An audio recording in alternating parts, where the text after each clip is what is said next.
Bonjour à tous et bienvenue dans ce nouveau numéro de Diagonale, l'émission des regards croisés sur la transformation digitale. Au programme aujourd'hui, les réseaux sociaux d'entreprise. Comment peut-on s'en servir pour créer plus de collaboration, plus de convivialité et plus d'engagement? Pour répondre à ces questions, j'ai invité deux experts en la matière. Tout d'abord, Ziryeb Marouf, bonjour. Vous êtes président de l'Observatoire des réseaux sociaux d'entreprise. Vous êtes également directeur de la transformation digitale et du réseau social chez Orange. Bienvenue. À côté de vous, Thierry Combrexel, bienvenue également. Bonjour. Vous êtes responsable de la communication interne et de la marque employeur du groupe M6. Vous avez coordonné la mise en place, justement, il y a 2 ans, d'un réseau social d'entreprise au sein de votre groupe. Vous allez nous raconter tout cela. Pour lancer cet échange, je souhaitais poser une question à chacun d'entre vous. Tout d'abord, Ziryeb Marouf, est-ce que le réseau social d'entreprise est un outil qui est bien répandu, bien installé en France et en Europe, selon vous? Alors la réponse est oui. Ouais. De l'industrie à la finance, du luxe aux médias, je ne connais pas d'organisation d'entreprise qui n'ait pas eu à expérimenter ces nouvelles méthodes de travail. Imaginez par exemple que des ministères tels que celui de la Défense ou même celui des Affaires étrangères disposent d'un réseau social d'entreprise ou d'organisation, alors qu'on sait que dans l'ADN des activités de ces ministères-là, on est plutôt dans une logique de confidentialité et de réserve. C'est la raison pour laquelle nous avons créé, il y a quelques années maintenant, cet observatoire des réseaux sociaux d'entreprise, pour permettre de mettre en commun ces expériences, ces retours d'expérience de toutes ces organisations, quel que soit leur secteur d'activité ou leur raison d'agir, qui sont très souvent très différentes, pour pouvoir comprendre les tendances, anticiper, je dirais, les bonnes pratiques et éviter évidemment les écueils. Oui, c'est un outil qui, du coup, peut servir à toutes les entreprises qui souhaitent créer un RSE en interne. Thierry Combrexel, vous avez créé il y a 2 ans un RSE au sein du groupe M6. Comment est-ce que vous avez décidé de passer de l'intranet au RSE ? Alors déjà, peut-être juste quelques éléments sur le groupe M6. C'est vrai que maintenant, on est un vrai groupe plurimédia avec des activités à la fois de télévision, de cinéma, de diversification, de musique et maintenant la radio avec les radios RTL. Ça représente 2600 collaborateurs avec une moyenne d'âge à peu près de 37 ans. Donc il y a 2 ans, quand on s'est posé effectivement la question d'un passage de l'intranet au RSE, il y a plusieurs éléments qui nous ont guidés dans cette réflexion. Le premier, c'était que notre intranet, il commençait un petit peu à vieillir, il avait 9 ans. Donc à la fois du côté de la DSI comme du côté de la communication interne, ça devenait compliqué de l'actualiser. Ça, c'était un premier élément. Le deuxième élément, c'est que forcément, quand vous êtes 2500 collaborateurs, vous avez besoin de communiquer au quotidien de manière extrêmement rapide. Et avec un intranet, c'est un petit peu plus compliqué. Un autre point aussi, c'est que finalement, le collaborateur, dans son quotidien, il a accès à des réseaux sociaux, on va dire, grand public, avec des fonctionnalités sociales type le like, le commentaire, le partage. Donc c'est aussi un petit peu paradoxal de ne pas lui proposer ces fonctionnalités-là dans l'univers professionnel. Et le dernier point, c'est que vous savez, le passage aussi d'un intranet à un RSE, c'est aussi signe d'innovation, et l'innovation fait partie de l'ADN du groupe, donc c'est aussi pour ça qu'on l'a fait. Très bonne explication. Pour dresser un panorama des enjeux qui sont liés justement au RSE, aux réseaux sociaux d'entreprise, les Éco-Publishing sont allés rencontrer Margot Kals, qui est chef de projet digital autour du réseau social chez Orange. Je vous propose de regarder immédiatement ce qu'elle a à nous dire. Bonjour, je suis Margot Kals, chef de projet digital chez Orange autour du réseau social d'entreprise. L'un des principaux enjeux est d'améliorer l'efficacité du partage de connaissances et de l'information en interne, grâce notamment aux communautés dans lesquelles les salariés peuvent travailler en mode projet, s'entraider ou aussi partager des bonnes pratiques. On remarque aussi un effet de décloisonnement au sein des grandes entreprises qui utilisent un réseau social. Les membres disposent en fait d'un profil qui peuvent enrichir avec leurs compétences, avec une petite biographie ou des sujets qui leur tiennent à cœur. Et grâce à ces profils riches, le réseau social en fait, va devenir une vraie mine d'or où on va pouvoir aller chercher une expertise ou localiser par exemple un profil rare. Au-delà des aspects de performance, le réseau social d'entreprise est aussi un moyen de renforcer bien sûr le lien entre les salariés. Et d'ailleurs, les codes de la communication interne se voient complètement bousculés et on voit émerger une vraie culture digitale d'entreprise. Bien évidemment, les employeurs doivent rester vigilants sur la question notamment du droit à la déconnexion des salariés. Autre point de vigilance, c'est l'accompagnement des salariés aux usages digitaux, puisqu'il ne faut pas l'oublier, mais certains d'entre eux découvrent le réseau social à travers leur entreprise.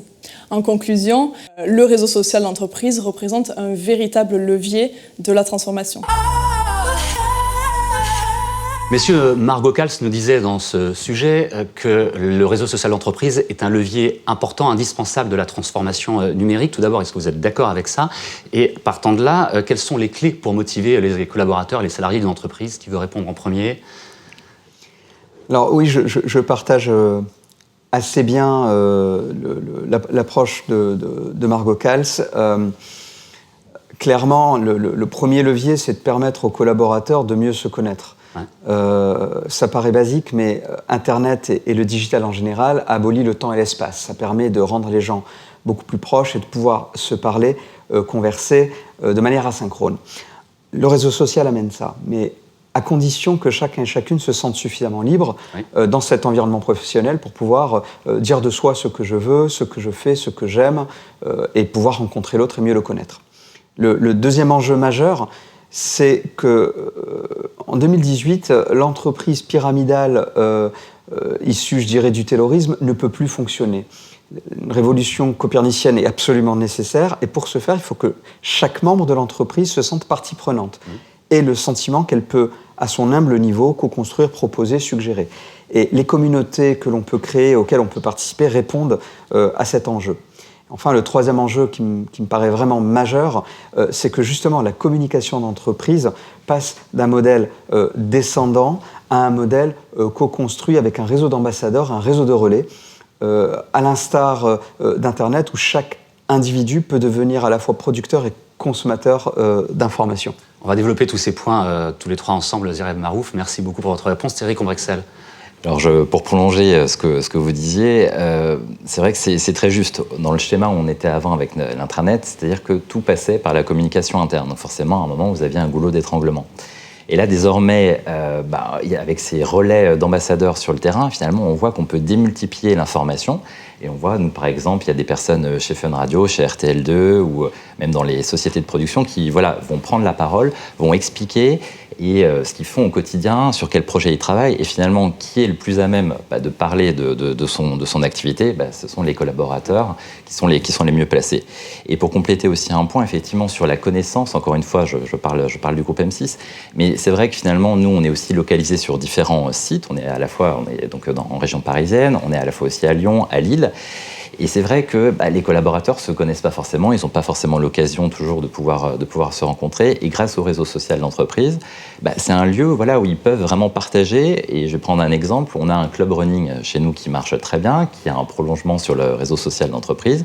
Et il y a une personne à Lille qui est super active et finalement elle a fait connaissance avec ses petits camarades de Neuilly grâce justement à notre réseau social d'entreprise. Maintenant ils peuvent courir ensemble de Paris à Lille. Exactement, mais d'ailleurs cette personne est venue justement de Lille à Paris pour faire une compétition de foot en même temps. Voilà, c'est impeccable.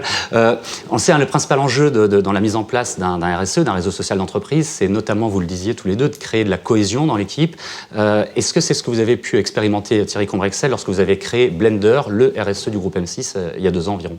Alors exactement, nous, quand on a mis en place ce réseau social d'entreprise, je le disais tout à l'heure, il y avait effectivement un vrai besoin de pouvoir davantage communiquer. Et on a aussi un point qui est extrêmement important, qui est le onboarding des collaborateurs. C'est extrêmement important de réussir l'arrivée des nouveaux collaborateurs au sein du groupe. Et grâce à ce réseau social-là, finalement, quand ils arrivent, on leur donne accès à un groupe avec l'ensemble des informations très pratico-pratiques. Et résultat, dans les premiers jours, forcément, ils sont en demande d'informations, donc ça répond à cette problématique-là. Et je vais prendre un deuxième exemple, qui est donc le rachat des radios RTL, RTL2 et Fun Radio. Qui est assez récent, donc vous avez pu tester ça. Exactement, qui s'est fait donc en octobre. Après, donc ils ont déménagé de la rue Bayard jusqu'à Neuilly. Et on va dire les déménagements se sont faits de manière progressive. Et forcément, il pouvait y avoir des inquiétudes. Comment ça se passe à Neuilly? Comment ça se passe de manière très pratico-pratique? Donc ce qu'on s'est dit, c'est qu'on a créé un groupe dédié pour ces collaborateurs-là, en rassemblant toutes les informations nécessaires. Et finalement, eux, quand à l'approche, on va dire, du déménagement, ils se sont connectés. On leur a donné d'ailleurs un accès en amont à notre réseau social d'entreprise. Ils ont pu se connecter à ce groupe-là. Et finalement, voilà, ça a participé en tout cas à réussir l'intégration. Et puis après, entre eux, il y avait une certaine forme aussi de viralité en disant, tiens, est-ce que tu as été consulter le groupe? Non, tiens, j'y vais. Et donc ça a créé, on va dire, un besoin un peu par la viralité. D'accord. Zered Marouf, est-ce que les collaborateurs s'impliquent immédiatement et facilement, ou est-ce qu'il y a des éléments à mettre en place pour les amener justement à s'investir au sein du RSE? Non, ce n'est pas immédiat. Ouais. Imaginez que la culture du partage est naturelle et qu'elle prend corps assez spontanément, c'est une vue de l'esprit. D'abord parce que historiquement l'entreprise ne fonctionne pas comme ça. La prise d'initiative n'est pas toujours courante, donc il faut la permettre, l'autoriser, la suggérer et l'accompagner. C'est absolument Alors de quelle manière nécessaire. est-ce qu'on peut accompagner les collaborateurs? Alors, on l'accompagne de différentes manières. La toute première manière, c'est d'être à l'écoute. C'est-à-dire que quand on crée, que ce soit un réseau social globalement dans une structure ou que l'on crée une communauté pour un projet, rien ne peut plus se faire désormais de manière décidée unilatéralement par le community manager pour la communauté ou pour la direction de l'entreprise, pour le réseau social. C'est même le pire finalement, c'est comme ça que ça ne fonctionne pas. Absolument. Il faut absolument être première brique dans l'écoute et la co-construction. C'est vraiment la base. Le second, c'est de créer les conditions de la confiance. C'est-à-dire que pour que je puisse m'exprimer, donner mon avis, co-construire, suggérer, et commencer déjà par me présenter aux autres en amenant des éléments de centres d'intérêt qui sont peut-être paraprofessionnels. Thierry parlait de l'exemple du sport, la passion pour les livres, le cinéma, parce que c'est une manière de se connaître au-delà de sa fiche de poste. Eh bien, il faut un climat de confiance. Et la confiance, ça ne se décrète pas, ça se gagne par des preuves. Et enfin, je dirais la troisième brique de cet accompagnement, c'est le community management au niveau des groupes de travail et des communautés de pratique, mais c'est aussi le global community management, c'est-à-dire comment on accompagne ces nouveaux community managers à comprendre les tenants et les aboutissants d'une communication qui soit beaucoup plus peer-to-peer et bottom-up qu'une communication descendante. Ça explique effectivement plutôt bien le tableau. Thierry Combrexel, où est-ce que vous avez utilisé des astuces un petit peu pour amener les gens, les collaborateurs, quel que soit leur niveau, à utiliser ce RSE? Alors, nous, ce qu'on a fait, dans certaines entreprises, ils conservent l'intranet et le RSE. Nous, ce qu'on a fait, c'est qu'on a décidé de tout rassembler dans notre RSE. Et on a intégré un onglet qui regroupe toutes les applications métiers. Ouais. J'ai envie de dire que tous les collaborateurs, concrètement, quand ils veulent poser leur congé, leur RTT, doivent passer par notre réseau social. Donc ça, on va dire que c'est une porte d'entrée et ça drive quand même pas mal de trafic. Après, derrière, encore une fois, ce que je disais, c'est que l'idée, c'est vraiment de pouvoir créer des contenus exclusifs qui intéressent les collaborateurs. À un moment, on avait testé finalement d'essayer de dupliquer les communautés qu'on pouvait retrouver sur des réseaux sociaux au grand public. Clairement, ça n'avait pas marché. Parce que ça va être la même chose finalement. Exactement. Et par contre, dès qu'on part sur du contenu exclusif, par exemple, quand il y a une prise de parole, c'est ce qu'on va faire à partir de la rentrée, quand notre président du directoire, chaque mois, va prendre la parole en vidéo, ça, on sait clairement ça va marcher, parce que c'est un contenu uniquement sur Blender, et les collaborateurs ont une véritable attente de savoir qu'est-ce qu'il va raconter, qu'est-ce qui va se passer pendant le mois à venir. Justement, je voudrais développer un petit peu ça, parce que on l'a compris un petit peu entre lignes dans ce que vous venez de nous dire. Les réseaux sociaux grand public sont animés en permanence, ils s'auto-alimentent par eux-mêmes, mais le réseau social d'entreprise, il faut l'animer. Alors comment l'animer justement, pour que ce ne soit pas une coquille vide, Zeryab? Alors, on oppose assez souvent les réseaux sociaux grand public, je dirais, avec les réseaux sociaux d'entreprise. Et je pense que c'est une erreur. Pour moi, ils sont totalement différents et très largement complémentaires. C'est-à-dire que l'un ne remplace pas l'autre.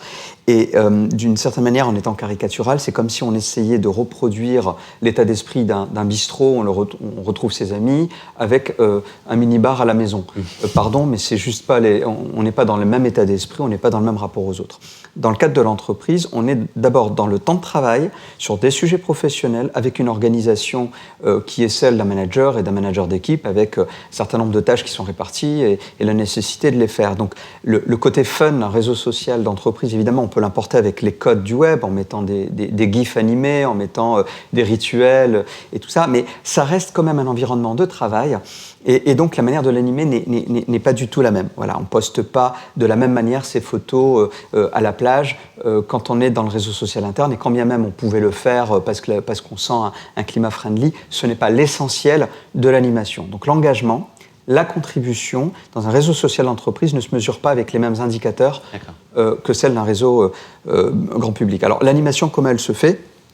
D'abord, elle se fait de manière virale, c'est-à-dire qu'on ne décrète pas quels sont, de mon point de vue en tout cas, quels sont les community managers de l'entreprise. C'est un nouveau rôle, ce n'est pas un emploi, ce n'est pas un job, c'est une compétence et une activité très souvent que l'on prend en tant que bénévole. Alors, le bénévolat en entreprise n'a pas vraiment de sens, mais bénévole au sens, je fais ça au-delà de mon travail, de mon activité, parce que j'ai l'intuition qu'animer un groupe sur un thème va m'amener de la valeur, va amener de l'innovation, va amener de la créativité et va m'aider à être meilleur dans mon job.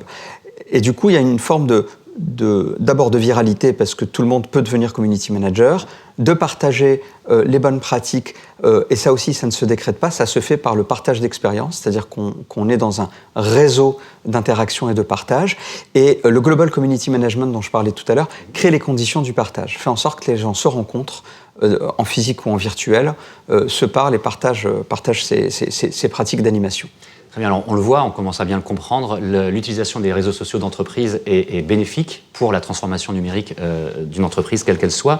Cela dit, c'est une strate supplémentaire dans les outils numériques et dans les outils qui sont utilisés par l'entreprise. Est-ce que ça risque pas d'être, j'allais dire, un petit peu l'étage de trop ? Thierry Combrexel, on parle de décloisonner l'entreprise, mais est-ce qu'on ne risque pas d'aller vers une hyper-connectivité qu'on veut éviter par ailleurs par moment ?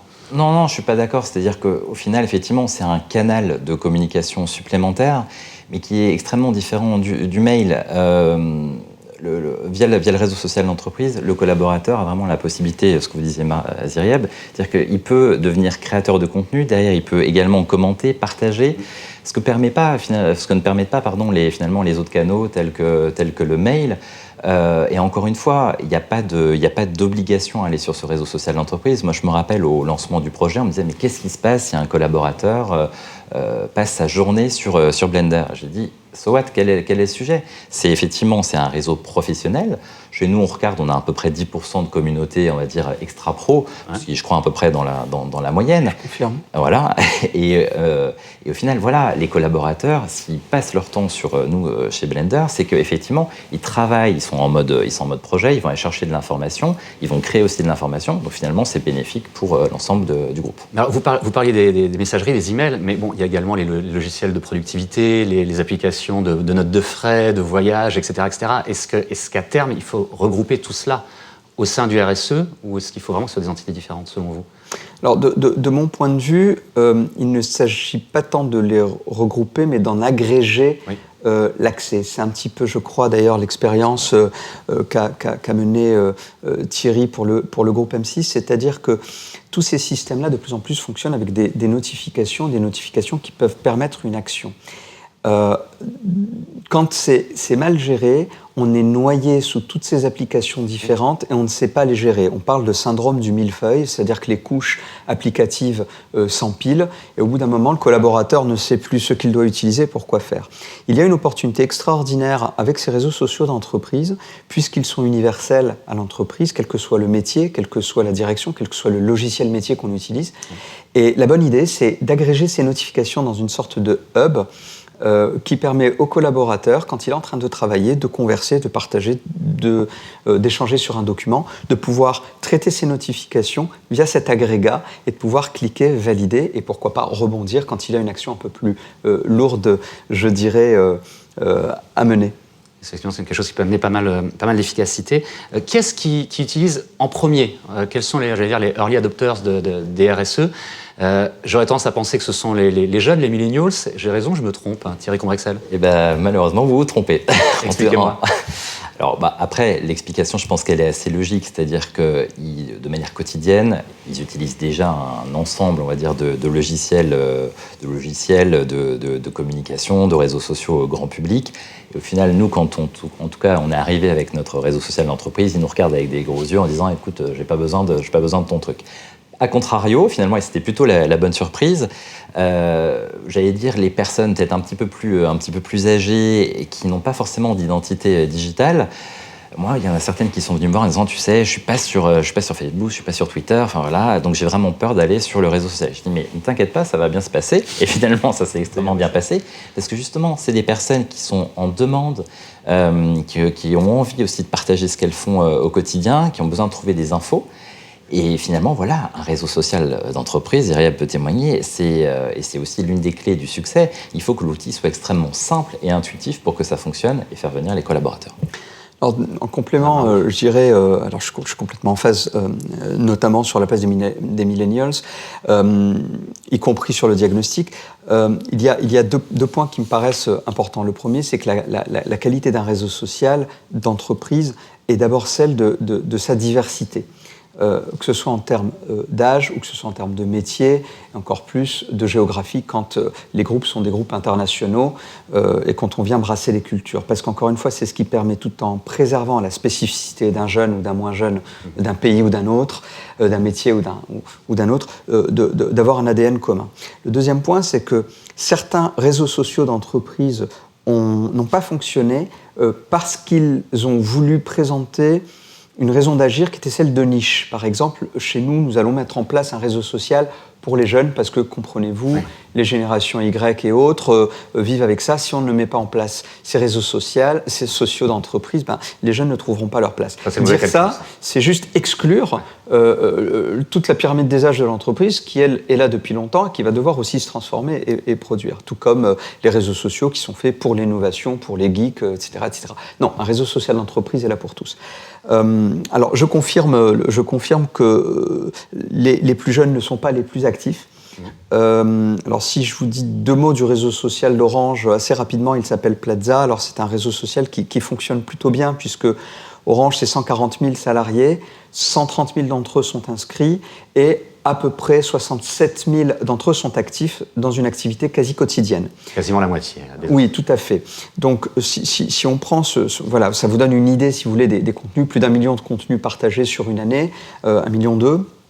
Si on prend cette base et qu'on essaye de voir quelles sont les catégories socio-professionnelles qui sont les plus actives, on voit aussi qu'il y a un petit trou dans la raquette au niveau des moins de 30 ans et des plus de 50 ans. Par contre, une surreprésentation des usages, justement, j'entends par rapport à la position dans l'entreprise, entre 30 et 50. Ça nous instruit parce que ça nous pousse à se remettre en question de manière permanente, essayer de créer et d'innover, que ce soit dans la nature des applications mobiles qu'on peut utiliser, dans la nature des usages, mais aussi dans le faire savoir ce qui fonctionne bien. D'accord. Ça, effectivement, répond et complète ce que nous disait Thierry il y a un instant. Pour aller plus loin dans notre voyage au sein des réseaux sociaux d'entreprise, j'ai envie de dire, je vous propose d'aller à la rencontre d'EDF. Les Eco-Publishing est allé les rencontrer. Ils ont mis en place un RSE, eux aussi. Et je vous propose de voir comment ce chantier de mise en place a permis à toutes les équipes de cette entreprise de collaborer ensemble. Je suis à la direction de la communication, je m'occupe du web et des stratégies digitales et j'ai entre autres dans mon périmètre la gestion de Veolia qui est notre RSE. La genèse de Veolia, elle est venue d'une enquête qui avait été réalisée par la DRH à l'époque et qui avait fait remonter en fait une sorte de décalage entre à la fois une manière de consommer les médias à l'extérieur, dans la vie perso des gens, et finalement une manière de l'entreprise de publier de l'information de manière descendante. Nos salariés commençaient finalement à discuter sur des plateformes à l'externe et en fait on s'est dit mais il faut absolument qu'on mette en place quelque chose de chez nous qui soit sécurisé.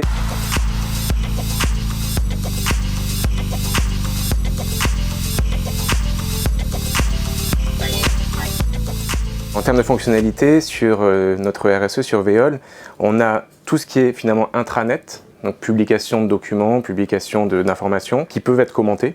C'est-à-dire qu'en fait l'information du coup elle est live, un peu comme sur un site média actuel. On a tout un pan de services et ça c'est clé pour la réussite d'un projet comme celui-ci. Sur Veolia, quand on se connecte, on a agrégé des données qui viennent de plein de portails RH séparés une fiche en fait salarié avec ses congés, ses notes de frais. On a une app mobile depuis 3 ans. Donc, tous les salariés peuvent consulter du coup Veolia, mais aussi leurs services en fait sur mobile. Dans Veolia, on a fait naître le concept de communauté. Donc il peut y avoir par exemple une communauté de chefs de projet. Ils peuvent communiquer de manière transverse, par exemple en créant des wikis collectifs, en documentant en fait des projets, documentant de la méthodo. Chaque communauté a sa propre organisation de création de contenu. C'est un outil qui s'est imposé au fil des années, donc ça a pris un peu de temps. C'est l'outil qui informe le plus les salariés. C'est-à-dire qu'ils le mettent au-dessus de la réunion et le café avec les copains et la réunion managériale.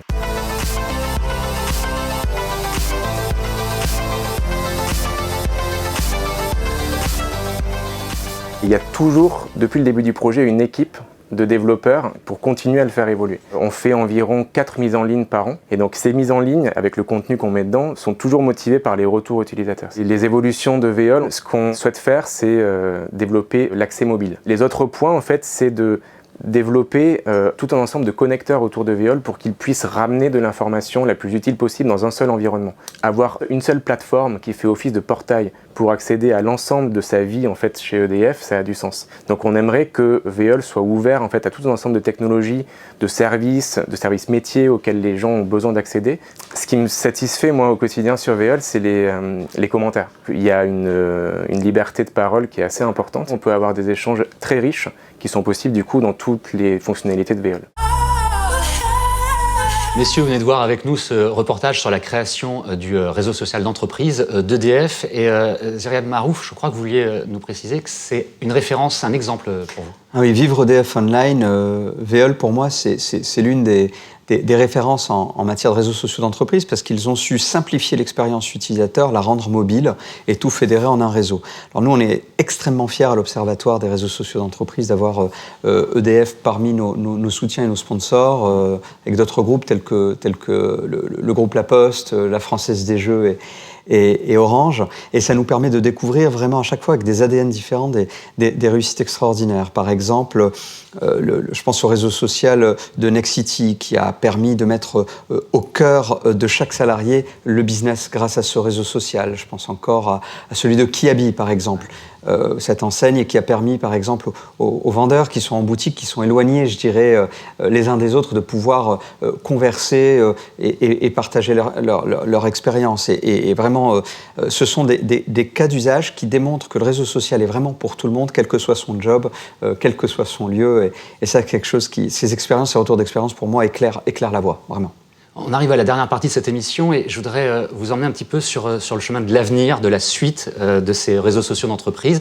Qu'est-ce qu'on peut en attendre? Qu'est-ce qu'on doit déployer pour les développer un petit peu plus? Celui du groupe M6 a 2 ans, Blender.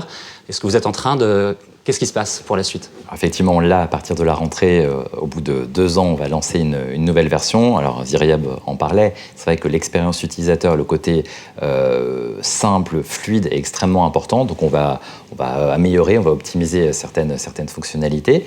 Et puis après, je vais dire, si on se projette un petit peu plus à long terme, si j'avais vraiment une page blanche, je dirais que le côté application est extrêmement important, mais vraiment pensé en mobile first.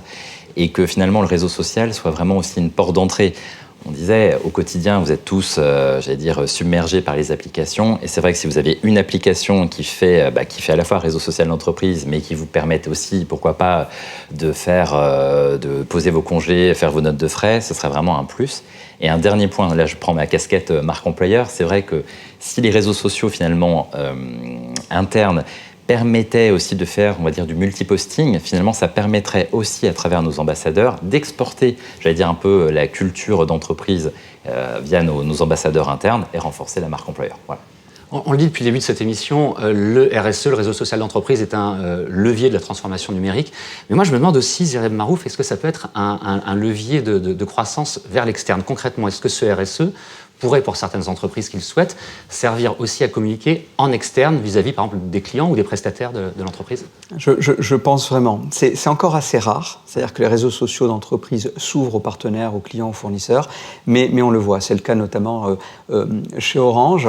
où les communautés de travail et l'agilité, qui est vraiment au cœur de nos activités, intègrent toutes les parties prenantes d'un projet. Et donc, on peut créer des communautés ouvertes à des externes, ouvertes à des partenaires. Le préalable de ça, la raison probable pour laquelle ça ne se développe que trop lentement, à mon sens, c'est la crainte de la perte d'informations, la confidentialité de l'information et la cybersécurité. Je crois qu'il y a eu d'ailleurs un épisode de Diagonale excellent sur le sujet. Effectivement.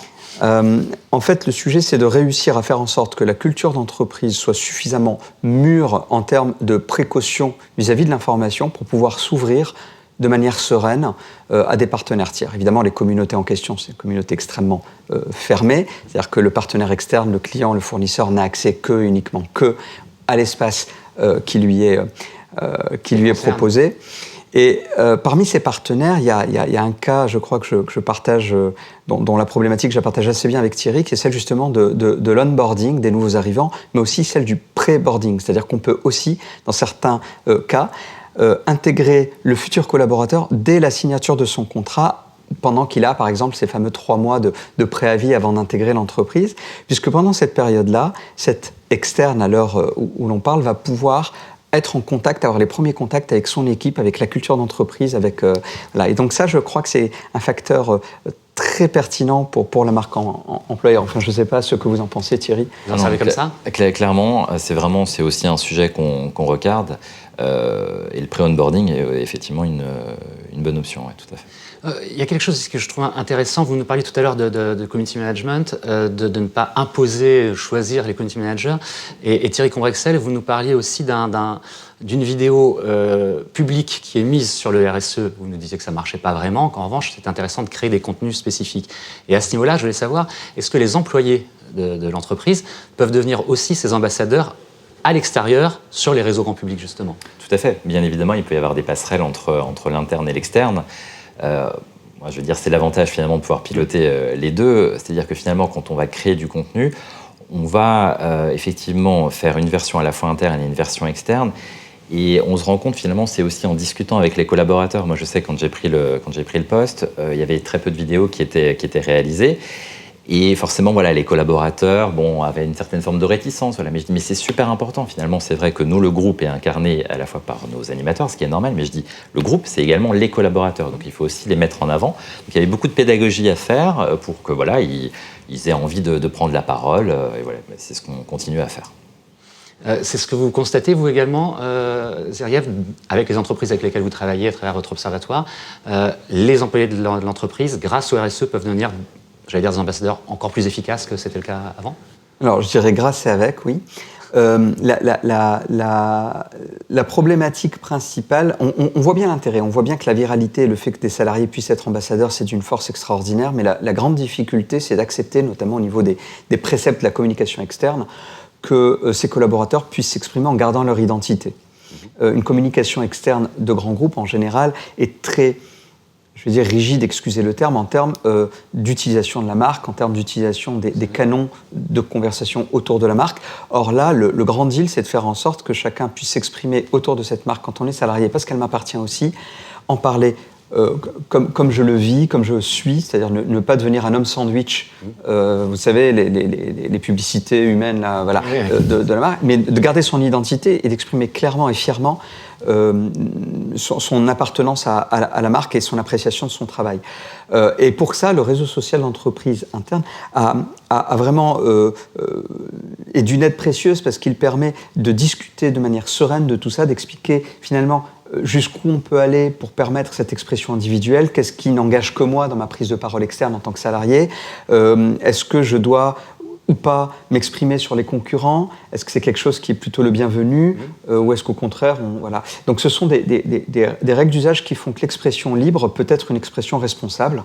Et donc pour coordonner cette prise de parole tout en garantissant l'identité et je dirais l'authenticité de chaque expression, le réseau social interne peut être un très bon fédérateur, je dirais, d'ambassadeurs. Et puis je dirais un point important, c'est-à-dire que le réseau social permet aussi vraiment d'identifier ces personnes-là. Moi, clairement, il y a vraiment des personnes qui se sont révélées, auxquelles je n'aurais jamais pensé, et qui finalement, voilà, ont vraiment une envie de parler de leur activité, de leur métier. Et voilà, donc on le fait à la fois en interne, et après, on le fait également en externe. Le RSE, révélateur de talent, de talent, j'allais dire. Pour conclure, messieurs, je vais vous poser la même question à tous les deux, même si je crois que je connais un petit peu la réponse. Est-ce qu'on peut se passer d'un RSE maintenant? Allez, 2 ans après, vous revenez en arrière. Vous passez du RSE dans le groupe M6 ou pas? Alors, la réponse, elle est simple, c'est non, bien évidemment. Pourquoi? Alors, je ne reviendrai jamais sur un intranet. Là, avec le recul, clairement, on le voit, c'est un outil extrêmement puissant, à la fois en termes d'information. Maintenant, c'est notre canal privilégié pour informer les collaborateurs, mais aussi de collaboration, de participation. J'ai envie de dire, vraiment, c'est un très bel outil. Après, on ne va pas se voiler la face, bien évidemment. Il y a encore des choses à optimiser, à faire progresser. Mais clairement, je ne revendrai pour rien notre Blender. Je pense que vous êtes assez d'accord avec ça. Jérémy Marou, vous êtes président de l'Observatoire des réseaux sociaux d'entreprise. Oui, complètement. Je partage l'avis de Thierry. Je dirais simplement que ce que l'on ne peut plus remettre en question, c'est ce qu'est un réseau social d'entreprise, c'est-à-dire un espace qui permet à chacune et à chacun de prendre place dans la stratégie d'entreprise. Par contre, il ne faut pas être, je dirais, prisonnier de la technologie. Ouais. Donc pour moi, les réseaux sociaux d'entreprise, d'un point de vue software, doivent évoluer en permanence. On est dans le syndrome de la bêta continue, c'est-à-dire qu'en permanence, on ajoute des fonctionnalités, on peut changer de techno, on peut rajouter de nouvelles applications mobiles connectées grâce aux API, on peut explorer tout ce qui est lié à la data visualisation, parce que ce sont des gisements de données extraordinaires si on sait respecter, je dirais, la confidentialité des données et anonymiser les choses. Donc oui, on ne peut absolument plus s'en passer, à condition d'être capable de se réinventer tous les matins. Merci beaucoup, messieurs, d'avoir participé à cette émission passionnante, enrichissante sur le RSE, les réseaux sociaux d'entreprise.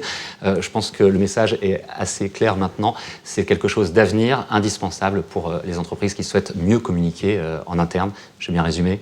Absolument. Parfait. Merci, messieurs.